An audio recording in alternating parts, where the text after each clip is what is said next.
In 2001, a retired speech therapist in California received a letter. It was addressed to Mary Tudor Jacobs, the monster. The handwriting was jagged, misspelled, scratched in fits and bursts. The letter said, "I remember your face. You looked like my mother. But you were there to destroy my life. I could have been a scientist, an archaeologist, or even president.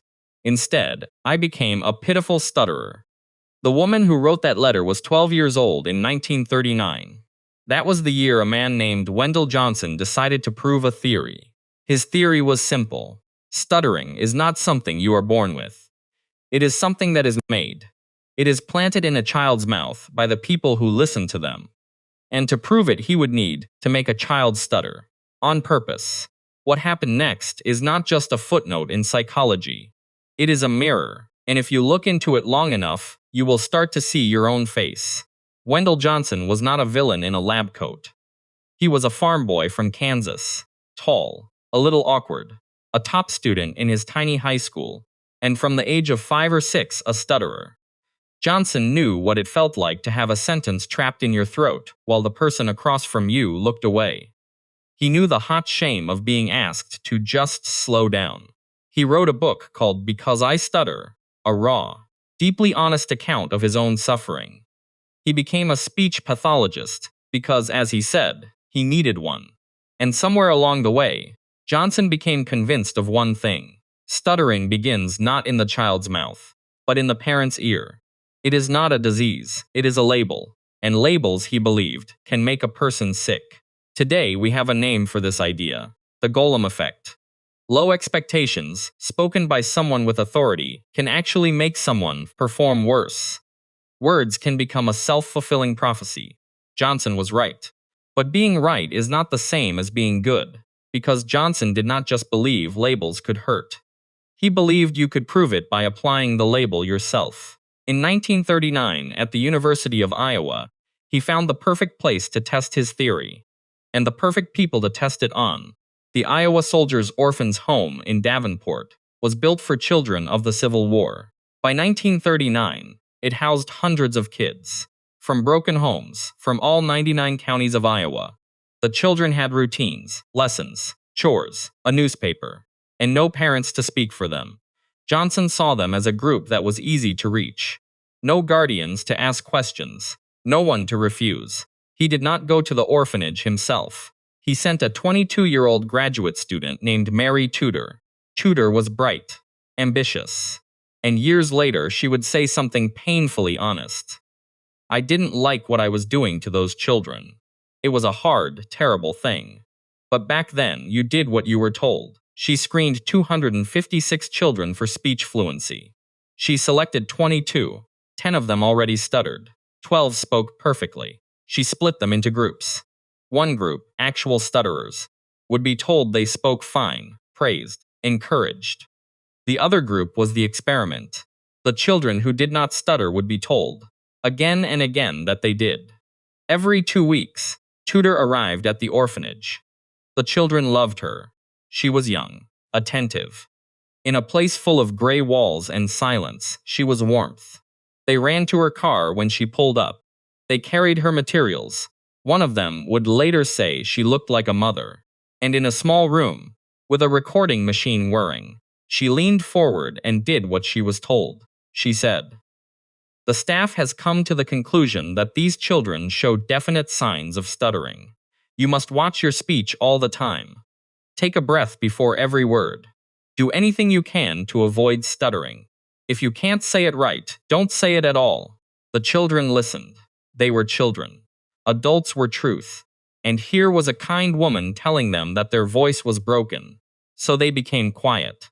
One of them was a 12-year-old girl named Mary Korlaski, who later in life became the woman who wrote that angry letter, Mary Nixon. Back then, Mary had never stuttered before.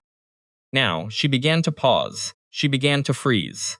She would stand in front of her class, open her mouth, and nothing would come out. When kids on the playground mocked her, she would swing her fists. But mostly, she would just stop speaking. Another girl, Hazel Dornbush, was 15. She said later, "I was wise to it right away. I knew they were experimenting on us, but we weren't in no position to argue. We had nobody to lean on. A 6-year-old named Catherine Meacham was told she was a stutterer. She would grow up to be labeled slow in school, rejected by foster families, and would spend her life convinced that there was something fundamentally wrong with her. Until, at age 68, she learned about the study and realized, at least I know it's not me. Mary Korlaski found one safe place, a dusty attic above the bedroom building. She would climb up there with her friend Dorothy Osman, another orphan in the study, a real stutterer, who was also put in the negative group. The two girls would hide among old clothes, beneath a single grimy window, and together, they would be silent. In that attic, Mary kept a silver thimble. It had tiny flowers carved into it, and one day, she punched a hole in the bottom of it. When asked why, she said, "Now it'll never overflow." It was a cup for her tears. A child's way of holding pain that had no other place to go. Years later, as an old woman, she would mail that thimble back to Mary Tudor with a note. It said, "When the tears get really bad, punch a hole in the bottom like I did." The experiment ended in May 1939, but the damage was already done. The orphanage staff noticed that some children's speech was getting worse. Tudor returned 3 times in the 1940s to try to reverse what she had done. It helped some, but not all. And Wendell Johnson, he never published the study. His colleagues at the University of Iowa warned him. The world was learning about Nazi medical experiments. A study that deliberately harmed orphans, even just psychologically, could destroy his career. So he buried it. He went on to become one of the most influential speech pathologists in American history. He helped thousands of people. He wrote books. He gave speeches. His name is still on the Speech and Hearing Center at the University of Iowa. Mary Tudor's papers were locked away and forgotten. As the years passed, the 22 children grew up and scattered across the Midwest, carrying an invisible weight they couldn't explain. But the people who watched it happen never forgot. In the 1940s, Johnson's own graduate students started calling it the monster study. They named it that because they knew the truth, a truth that would stay hidden for 62 years. Then, in 2001, a news reporter named Jim Dyer tracked down Mary Tudor Jacobs. She was 84, retired, living in a quiet suburb. He obtained her diaries, her notes, and her confession. He also found the survivors. And the story that ran in the San Jose Mercury News began with Mary Nixon's letter. The letter addressed to the monster. Mary Nixon's life had been a long, slow falling apart. She married a man who helped her find her voice. While he was alive, her stutter faded. When he died in 1999, it came back. She moved into a veteran's home, put a "Do Not Disturb" sign on her door, and hardly ever came out. She said, "I don't like to read out loud, because I'm afraid of making a mistake. I don't like talking to people because of saying the wrong word." She was one of 6 survivors who sued the state of Iowa. They originally asked for $13.5 million. The state fought them for years. In 2007, they settled for $925,000. One of the survivors who sued, Betty Romp, died before the case was resolved. Her estate received the money. She died waiting for justice. The state did not admit it was wrong. The university apologized, but they did not rename the building. It is tempting to call this story a tragedy and move on. But the monster study does not stay in the past. It leaks into the present like water through a cracked foundation.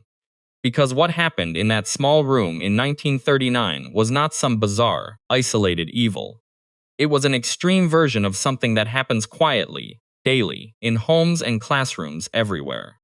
A parent says, "She's just shy," in front of their daughter. The daughter hears, the label sticks.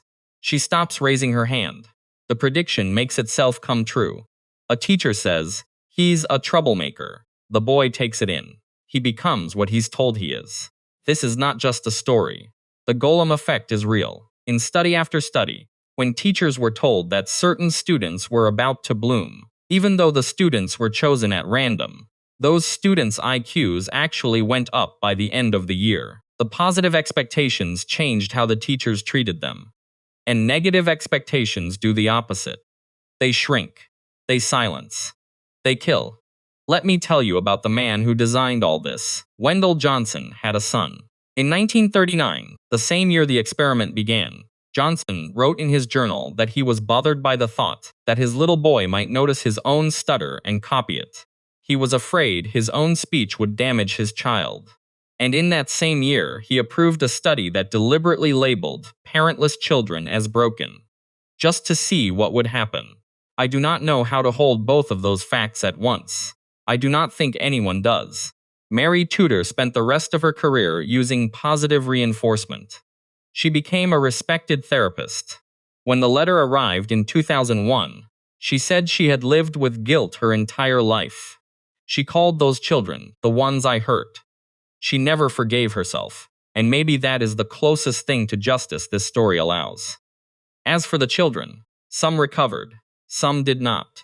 Mary Nixon's terror of speaking lasted until her death. Hazel Dornbush lived into her 90s with a sharp, tough attitude, she said. But I made out in life.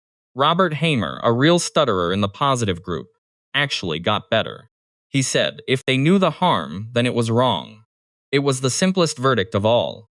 And Dorothy Osman, Mary's attic companion, died in 2013 at 88. She never fully shook the stutter she already had. But she and Mary shared that attic, and that thimble, and a friendship built on surviving a nightmare that had no name. The monster study did not prove that you can create a stutter with words. It proved something worse. It proved that you can create a broken identity. That you can tell a child they are broken, and they will become broken. Not because they were born that way, but because you told them. And the most uncomfortable truth is this. The researchers were not monsters in the way we want them to be. Wendell Johnson was a sufferer who thought he was healing the world. Mary Tudor was a young woman who obeyed authority. The orphanage staff thought they were helping. The children thought they were being loved. Everyone was doing what they believed was right. And that is the horror. A system of harm can run on good intentions. So, before you close this video, ask yourself, what label did you get before you were old enough to question it, and who gave it to you? Maybe more importantly, what label have you given someone else, without ever realizing the weight of your words? Because if this study tells us anything, it is that we are all, in some small way, Mary Tudor, sitting across from a child who trusts us, holding a pen, about to speak. And what we say next might matter more than we will ever know. What is a label someone gave you when you were younger? Tell me in the comments down below. If this video made you think differently about the words you use, hit that like button and subscribe for more deep dives into the dark side of human psychology.